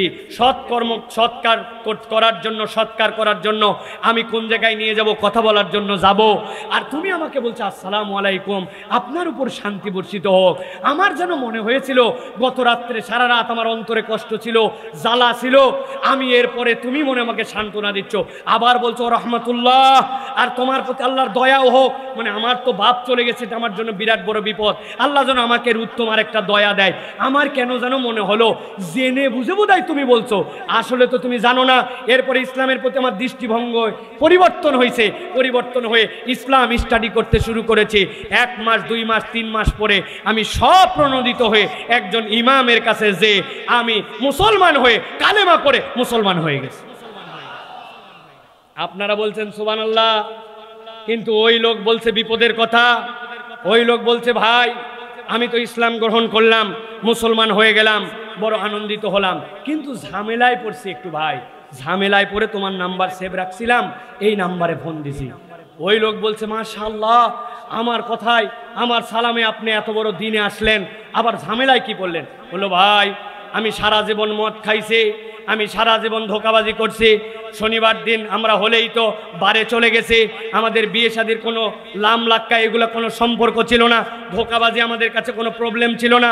কিন্তু এখন আমাকে একটা ইংরেজি অনুবাদের কোরআন দিছে, ওই কোরআন আমি ব্যাপক পড়তেছি, আর পুরা কোরআন যেখানেই পড়ি আল্লাহ রাব্বুল আলামিন বলছেন ওয়াইলুল লিল মুতাফফিফিন, ওরে বাবারে বাবারে, মিজানে নিক্তিতে পাল্লাতে ফাঁকি দেওয়া যাবে না, কুনু মা'আস সাদিকিন, খবরদার মিথ্যাবাদীদের সাথে থাকা যাবে না, ইন্নামাল খামরু ওয়াল মাইসির, নিশ্চয় তোমাদের জন্য মদ জুয়া আল্লাহ এগুলো হারাম করে দিয়েছেন। ভাই আমার তো বদ অভ্যাস অনেক দিনের, এখন আমি এই যে মিথ্যা বাদ দাও, এই যে ধোঁকা বাদ দাও, এই যে মদ বাদ দাও, এই যে জুয়া বাদ দাও, আমার কাজই তো এইগুলো ছিল। আমি তো এখন মুসিবতে পড়ছি, সব তো ইসলাম পালন করতে পারছি না।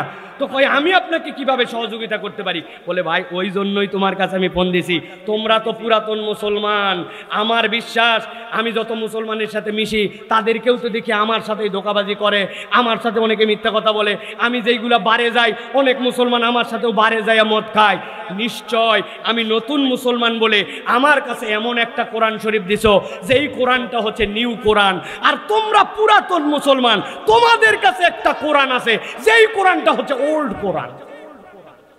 অতএব মেহেরবানি করে তোমাদের ওই ওল্ড কোরআনের পরিবর্তে আমাকে একটা নিউ কোরআন দাও। খ্রিস্টানদের যেরকম ওল্ড টেস্টামেন্ট আর নিউ টেস্টামেন্ট, ওই লোক মনে করছে একটা ওল্ড কোরআন যেটা ওর হাতে দিছে, আর এখনকার মুসলমানরা যে কাম করে বেড়ায়, তাহলে নিশ্চয় এদের কাছে কোনো একটা নিউ কোরআন আছে। বুঝে থাকলে বলেন, যদি মুখে আপনার উত্তর থাকে আর মাথা দিয়ে আপনি যদি আমার কথা বুঝেন, তাহলে জিজ্ঞাসা করলে আপনাকে আপনি উত্তর দেন। আপনার আমার কাছে কি কোনো নিউ বা ওল্ড কোরআন নামে আলাদা কোরআন আছে? যারা বললেন না বুঝেন নাই, আপনার আমার ওল্ড আর নিউ কোরআন আছে? ভালো করে বোঝেন।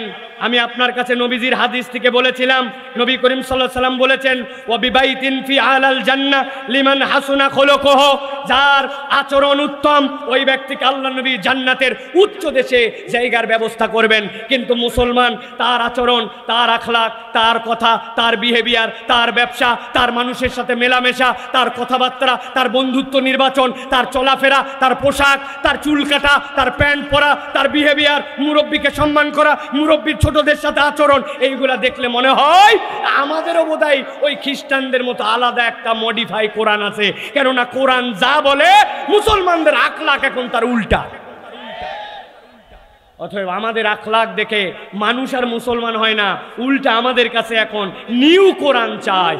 অতএব প্রিয় ভাইয়েরা, বান্দা যদি আল্লাহর জান্নাত পেতে চায়, আপনাকে আমাকে নিরেট ওয়াজ শুনলে হবে না, আমল, আখলাক, আচরণ, আমাদের কথাবার্তায় পরিবর্তন আনতে হবে। ঠিক কিনা বাবা? বহু জায়গায় আমি বলি, আপনাদের এখানেও বলতে চাই, আল্লাহর হস্তে মুরব্বীরা যেন রাগ করেন না। আমাদের মুরব্বীরা মসজিদে নামাজে গেছে, দুইটা ছোট বাচ্চাও মসজিদে নামাজ পড়তে আসছে। নামাজ পড়তে আসে ছোট মানুষ, একজন আরেকজনের সাথে কথা বলতে বলতে, একজন আরেকজনের সাথে একটু ধাক্কাধাক্কি করতে করতে এক বাচ্চা আরেক বাচ্চা হাসে দিছে। আপনাদের এলাকায় মসজিদে হাসে ভাই? পেছনে যারা আছেন হাসে? যেই না হাসছে আর যাবে কোথায়? একজন ভিআইপি মুসল্লি মুরব্বী আছে, এত বড় দাড়ি পাকা, 10-15 বছর হলো নামাজ ধরছে, উনি নামাজের মধ্যেই চিন্তা করছে এটার একটা বিহিত করা দরকার। উনি আত্তাহিয়াতু লিল্লাহি ওয়া সালাওয়াতু ওয়াত তাইয়্যিবাতু, আর কার বেটা এরকম করলো রে, খালি নামাজ শেষ, আসসালামু আলাইকা আইয়ুহান নবী, আবার হাসছে রে 2 বার। আল্লাহুম্মা সাল্লি আলা মুহাম্মাদ ওয়া আলা মুহাম্মাদিন কামা সাল্লাতা, বেয়াদবে সমাজটা ভরে গেল। এইগুলা মনে মনে ভাবতেছে, আর আল্লাহুম্মা ইন্নী যালামতু নাফসির সময় ভাবতেছে ইমাম সাহেবও পায় না, এত লম্বা করে নাকি? এগুলো কি একটু জোরে পড়তে পারে না নাকি? যাই হোক, কোন রকম শেষ বৈঠক শেষ। আসসালামু আলাইকুম ওয়া রাহমাতুল্লাহ, আসসালামু আলাইকুম ওয়া রাহমাতুল্লাহ। সালাম বামেরটা শেষ, মুরব্বির সাথে সাথে আছে না ভাই, এমন ঝাড়ি দিছে তোর বাপকে, তুই কে ব্যাকল বেদব মসজিদে কি করতে জানে, এমন ঝাড়ি মারছে। ওই বেটা আর চিন্তা করছে এক আধ মাসে মসজিদে যাওয়া যাবে না। আছে কিনা ভাই? এই যে মুরব্বি, আপনি যে গরম মেরে দিলেন, আপনি যে আপনার ছোট্ট আপনার পরের প্রজন্মকে নামাজি বানালেন না, আপনি মনে করতেছেন আল্লাহর ঘরকে আপনি ঠিকঠাক করার জন্য উত্তম আখলাক দেখাইছেন, আপনি কসু দেখাইছেন, আপনি এখনো ইসলাম বোঝেন নাই। আমি মাঝে মাঝে মজা করে বলি, ওইগুলা মুরব্বিকে আল্লাহ রাব্বুল আলামিন যদি জান্নাতে আমাদের সাথে ঢুকায়, আমরাও মুরব্বিকে আল্লাহকে বলবো, আল্লাহ তুমি তো আমাদেরকে সব দেখাতে পারো। উনার বয়স যখন 5 বছর ছিল, আসরের নামাজের সময় মুরব্বি কি করতেছিল আমি একটু দেখতে চাই। দেখবেন কিছু করতেছিল না, টায়ার নিয়ে আর ওই যে কলমির ডাল দিয়া টায়ার চালায় বেড়াচ্ছে। ভালো করে বোঝেন, কোন মুরব্বিকে আমি ক্রিটিসাইজ করার জন্য বলছি না, মাথার মধ্যে ঢুকানোর জন্য বলছি। আপনার আখলাকটা অন্যরকম হতে পারত। আমি তো বলি, মুরব্বি আপনার পকেট থেকে একটা চকলেট দেন আমাকে। কোন মুরব্বি দেন, ওই আপনার চকলেট পকেটের।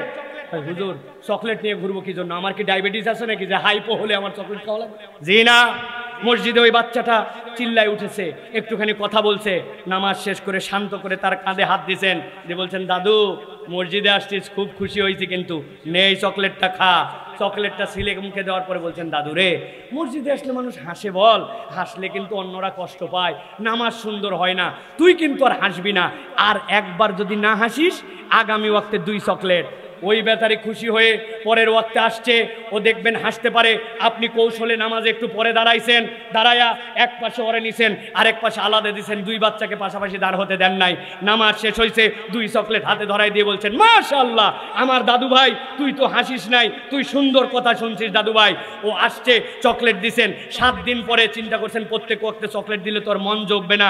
5 টাকার একটা কয়েন রেখেছিলেন, পকেট থেকে 5 টাকার একটা কয়েন বের করে হাতে দিয়ে বলছেন, আজকে চকলেট না, যা আইসক্রিম খা, এত সুন্দর তুই নামাজ পড়িস। ওই ছেলেটা মসজিদমুখী হয়েছে, হাসিবাদ দিছে, আপনাকে দেখে তার দিলটা ভরে গেছে। হঠাৎ করে মসজিদ থেকে একদিন ডাক আসছে, অমুক মুরব্বী বিদায় হয়ে গেছে, তার জানাজায় আপনারা সকলে শরীক হন। আপনার জানাজার খবর হয়েছে, সবাই মিলে দাফন করে কবরে নামাইছে। এরপরে সবাই আপনার কথা ভুলে গেছে, সন্তান ভুলে গেছে, এলাকাবাসী ভুলে গেছে, আপনি আর তার আইটেমে নাই। কিন্তু জেনে রাখেন, 20 টাকা 25 টাকা খরচ করে উত্তম ব্যবহার দিয়ে ওই বাচ্চাকে আদর করে কোলের পাশে নিয়ে একটা আইসক্রিম খাওয়ায়, ওই যে তাকে মসজিদমুখী করে সিজদাওয়ালা বানায় দিয়েছিলেন, আপনার জন্য দুনিয়ার কারো দোয়া করা লাগবে না। ওই বাচ্চা বেঁচে থাকতে যতদিন সিজদা দিবে, আপনার আমল নামায় ততদিন সওয়াব পৌঁছাতে থাকবে।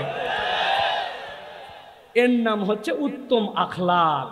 আমরা হয়ে গেছি তেরা বুড়া, যত বুড়া তত তেরা, যত পাকছে তত জ্বলছে।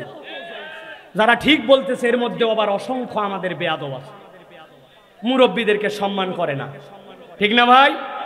আগে সিগারেট অনেকেই খাইতো, কিন্তু মুরব্বী দেখলে সামলাতো, ভয়ে আতঙ্কে অস্থির হয়ে যেত। একটা পিক ফেলার আগে 3 বার চিন্তা করত। মুরব্বী দেখলে গালসি এরকম করে মুছে, উস্তাদ দেখলে, হুজুর দেখলে পানের চিহ্ন মুছার চেষ্টা করত।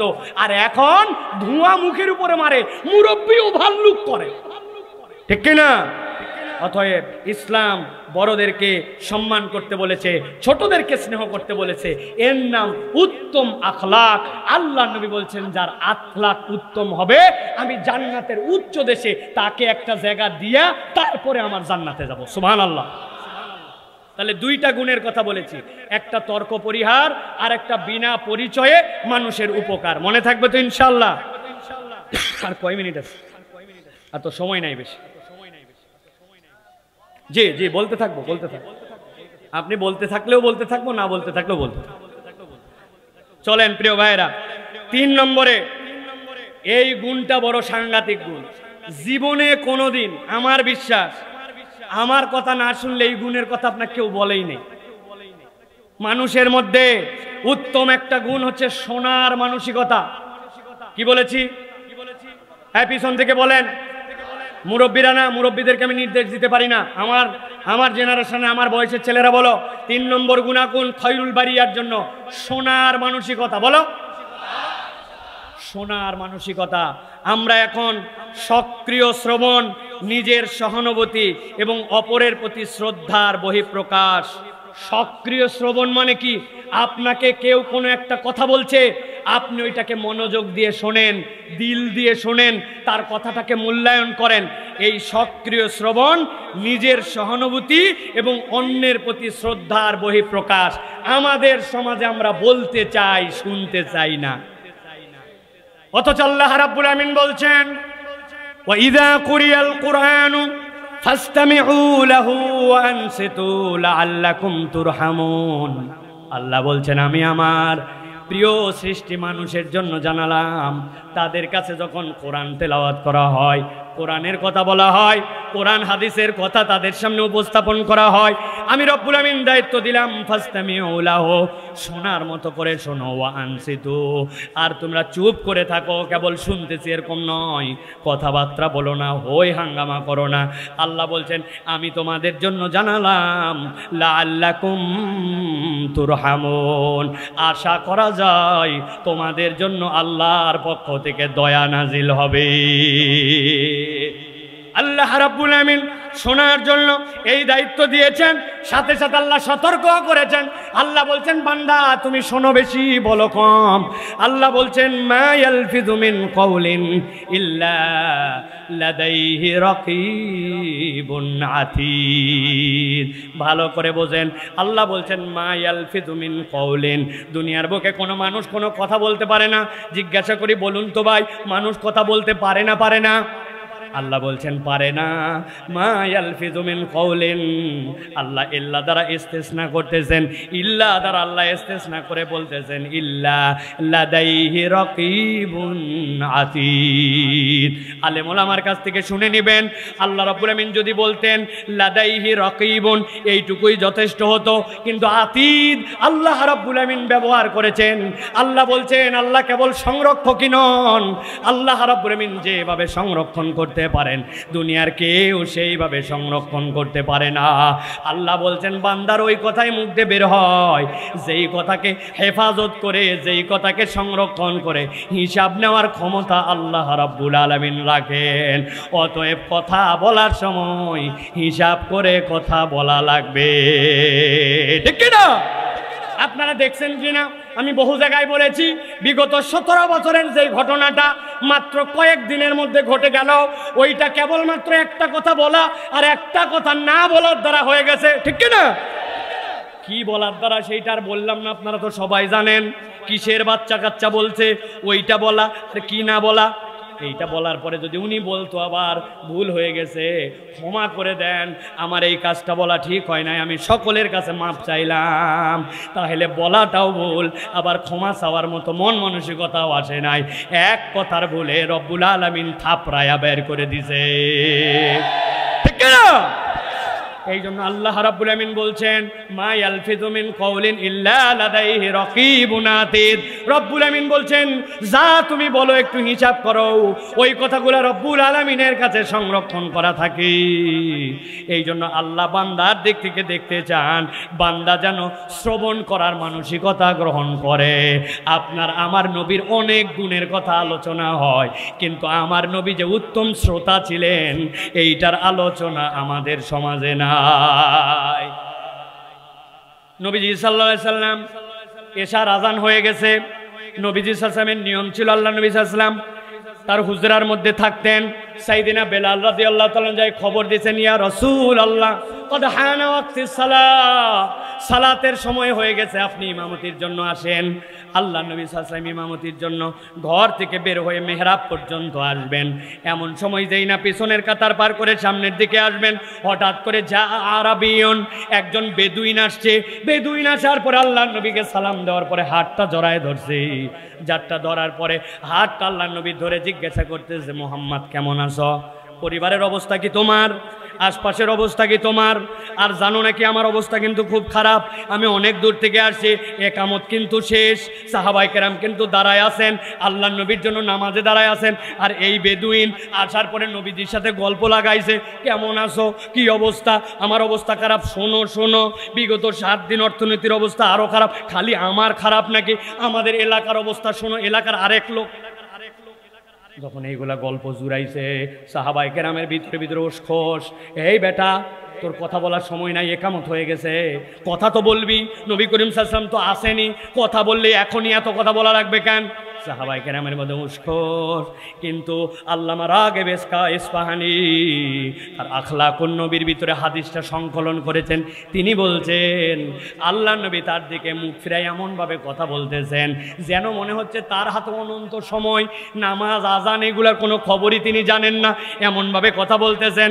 হাদিসের শেষটা হচ্ছে আল্লামা রাগিব ইসফাহানি বলছেন আল্লাহ নবীর তবিয়ত ছিল জীবনে কোনো ব্যক্তির দিক থেকে আগে তার মুখ ঘুরায় নেন নাই, আল্লাহ নবীর দিক থেকে যখন কেউ মুখ ঘুরাইছে, হাত ছেড়ে দিছে, তারপরে নবীজি তার দিক থেকে মুখ ঘুরাইছেন।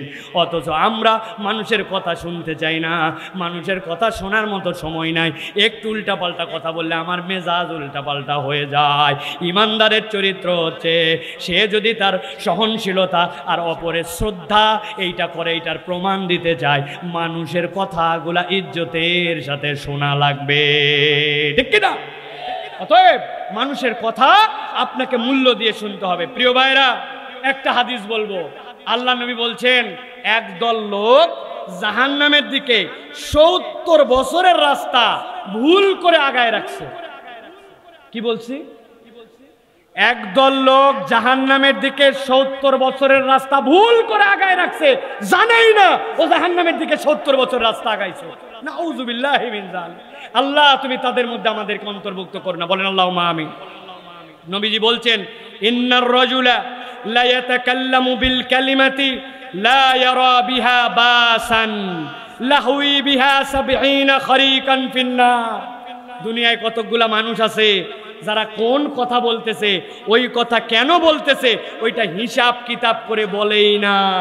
যেই লোক হিসাব কিতাব করে, কোনো হিসাব করে না, রে বল তো বল, আগে আগে বলে নেই, পরে দেখা যাবে, আছে না ভাই? আল্লাহ নবী বলছেন ইন্নার রাজুলা লা ইয়াতাকাল্লামু বিল কালিমাতি লা ইয়ারা বিহা বাসান, গুনেই না, হিসাবই করে না, ভুল করে, কিন্তু তার এইটা তাকে 70 বছরের জাহান্নামের রাস্তা আগায় দিছে। নাউযুবিল্লাহ বলেন। এই জন্য প্রিয় ভাইরা, শুনবো বেশি, বলবো যেটা বলা লাগবে সেইটা, আন্দাগন্দা কথা বলা, মিছা মিছা চিন্তা করে কথা বলা, অযথা অযথা ধারণার বশবর্তী হয়ে কথা বলা, এইগুলার দ্বারা আমাদের মধ্যে দূরত্ব আরো বেশি বাড়ে। মনে হয় ওই দলের লোকেরা আমার দলকে পছন্দ করে না, তুই জানলি কেমনে? মনে হয় আবার কি জিনিস? মনে হয় কোনো কিতাবের নাম না। ইন্না বা'দা যান্নি ইসম, আল্লাহ বলছেন কত ধারণাই তো গুনাহ, তুই ধারণাটা করলি কেন? তুই না ভালো ধারণা করবি, ঠিক কি না? ধারণা করলে হুসনে জন করব, কিন্তু উনি খালি বদজন করে। মনে হয় ওই লোক আমার পছন্দ করে না, মনে হয় ওই লোক আমার ক্ষতি করতে পারে। এটা শয়তানের খাস সেলাদের আপনার আমার বিপক্ষে ষড়যন্ত্রের অংশ। মনে রাখবেন, অনেক হুজুর মানুষ নেককারদেরকে শয়তান ধোঁকা দিতে পারে না। হুজুর আর নেককারদেরকে দুই দিক দিয়ে ধোঁকা দেয়। একটা ধোঁকা দেয়, দেশে সব খারাপ মানুষে ভরে গেছে, চেষ্টা করতেছি ভাই, মানে মনে মনে একটু ভাব আছে আমি একটু ভালো আর বাকি সব খারাপ, আছে না ভাই? শয়তান এটা ইনজেকশন দিয়েছে, দিয়া কাম সেরে ফেলাই সব। ওর অন্তরের মধ্যে কিবরিয়া রিয়া ঢুকায় দিছে, দেশ আর ভালো মানুষ নাই।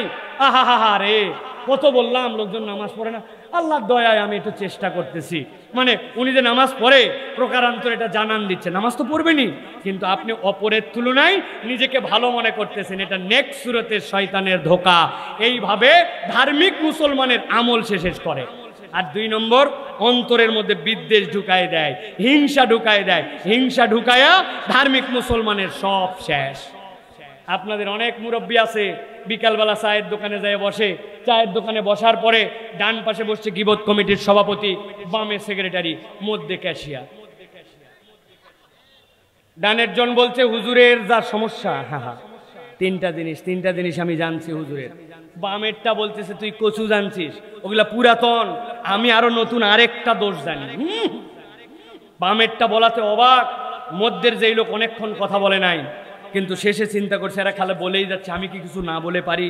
শেষে বলতেছে ভাই এইগুলা কথা বলা উচিত না, আল্লাহ মাফ করুক, তবে না বলেও পারি না। কথা ঠিক, বোঝেন নাই মনে হয় না? এইগুলা কথা বলা ঠিক না, আল্লাহ মাফ করুক, না বলেও পারি না, কথা ঠিক। তাহলে উনি কি বাদ গেছে ভাই? উনি কি বাদ গেছে?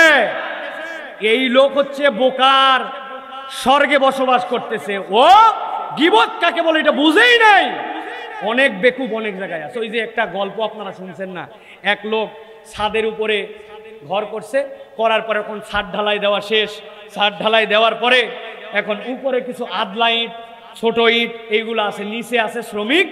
এখন বাপ বলতেছে আজকে শ্রমিকরা সব গুছাই টুছাই চলে যাবে। বেটারে বলছে বাপ রে কিছুই তো করিস না, খালি ফাঁকি মারিস, ছাদের মধ্যে যে আদলা ইট ঢেলা ইট ওইগুলো একটু নিচে ফালাই দে, ওইগুলো শ্রমিকরা তাহলে গুছায় গাছায় রেখে যাবে। তবে শোন, তোর তো আবার মাথা টাথা ঠিক নাই, উপর থেকে যখন ফালাবি মানুষ দেখে কিন্তু ফেলিস। ওই ছেলে উপরে উঠে গেছে, উঠে যায় অনেকক্ষণ ঢেল নিয়ে আসে, কিরে ফেল, ফেলে না। অনেকক্ষণ পরে একটা মানুষ দেখে 5টা ফেলাইছে, 3টা খাম।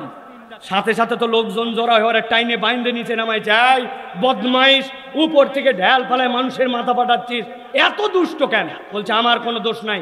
আব্বাক বলে, আব্বাক বলছে কি রে আমার কি দোষ? বলছে আপনি তো বলছেন উপর থেকে ঢেল ফেলাবি, তবে লোক দেখে ফেলাবে। আমি যতক্ষণ লোক যায়নি একটাও ফেলাইনি, দেখে দেখে লোক ফেলাইছে। বলেন তো ভাই ওই লোক কি বলছে যে লোক দেখে ফেলাতে মানে এই মানে কি লোক দেখে ফেলানো? তো আপনি গীবত করেন, আপনি বলতেছেন কথা বলা ঠিক না, না বলেও পারি না, আল্লাহ মাফ করুক। দুর্দান্ত ভাবে আপনিও গীবত করলেন, সারা দিনে যা কামাই রুজি করতেন সবগুলা আপনার আমলনামা থেকে বরবাদ করে দিয়েছেন, অথচ আপনি বুঝেনি নাই, ঠিক কিনা? অতএব প্রিয় ভাইরা, কথা বলার থেকে শুনবো মনোযোগে, রাজি আছে তো ইনশাআল্লাহ? তাহলে এটা গেল 3 নম্বর। আমার হাতে সময় আর 5 মিনিট, আর 2টা আপনাদের কাছে সংক্ষিপ্ত একটু বলে দেই প্রিয় ভাইরা। 4 নম্বর, কৃতজ্ঞতা প্রকাশ করা। কি বলেছি?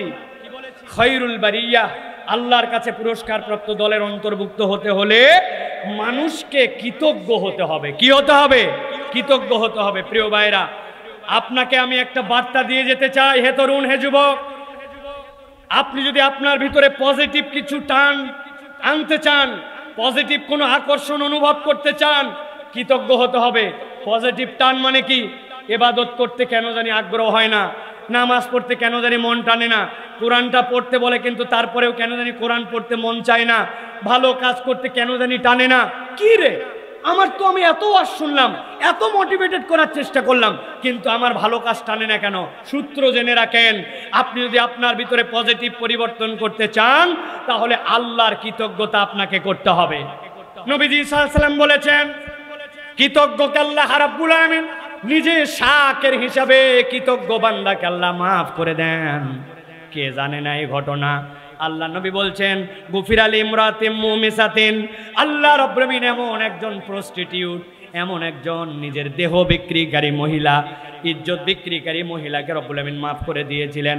মাররাত বিকালবিন, একবার সে একটা অঞ্চল দিয়ে পার হচ্ছিল, যেই সময় সে দেখতে পাইল একটা কুকুরকে, রাসিরাকিন, এমন ভাবে দেখলো যে ওই কুত্তাটা পিপাসার্থ, এমন পিপাসার্থ, ইয়ালহাসু, সেই ব্যক্তি জিহ্বা বের করে, ওই কুত্তা জিহ্বা বের করে দিয়া সে তার পিপাসা জানান দিচ্ছে, কাদা ইয়াকতুলুল আতাস।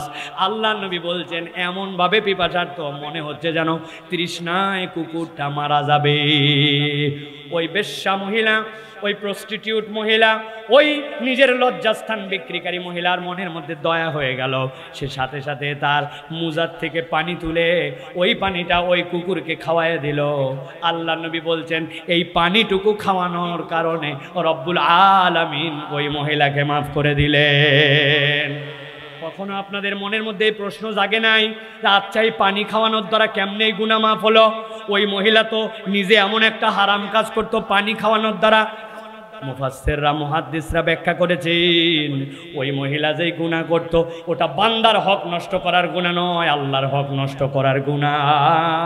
আর ওই মহিলা তার যে বিবেক, তার যে সহানুভূতি, ওইটার দ্বারা ওই কুকুরটা যে ক্ষুধার্ত তাকে যে পানি পান করালো।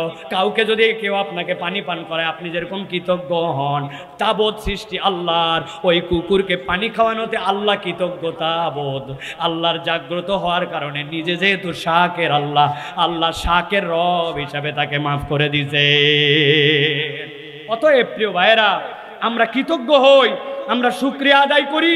আমরা যা পাইছি এর জন্য কৃতজ্ঞতা আমরা বুঝি না। আমার অনেক কথা আছে এর পিছনে, আজকে বলার সময় নাই।